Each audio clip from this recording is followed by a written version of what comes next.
আসসালামু আলাইকুম প্রিয় শিক্ষার্থী বন্ধুরা, আজকে তোমাদের মাঝে যে আপডেট ভিডিওটা নিয়ে এসেছি সেটা হচ্ছে এসএসসি পরীক্ষা 2025 এর ফল। অনেক আগ্রহ নিয়ে তোমরা বসে আছো কবে তোমাদের এই পরীক্ষার ফলটি প্রকাশ হবে। তো বন্ধুরা, আজকেই তোমাদের একটা নোটিশ আসছে, এই নোটিশটা তোমাদের মাঝে শেয়ার করছি।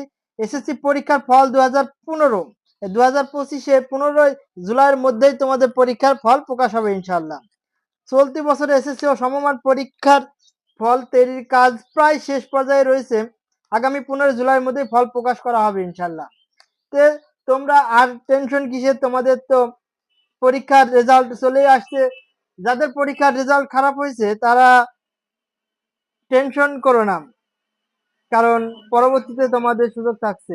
এবার 9টি সাধারণ শিক্ষা বোর্ডের অধীনে এসএসসি পরীক্ষায় অংশ নিয়েছে প্রায় 14,90,142 জন। এর মধ্যে 7,01,538 জন ছিল ছাত্র এবং 7,68,604 জন ছিল মেয়ে। এই 2,291টি কেন্দ্রে 18,084টি প্রতিষ্ঠানের শিক্ষার্থী পরীক্ষায় অংশ নিয়েছে। তো বন্ধুরা, এই ছিল আজকের মতো ভিডিওটি। যদি ভালো লাগে তাহলে চ্যানেলটি সাবস্ক্রাইব করে দিও।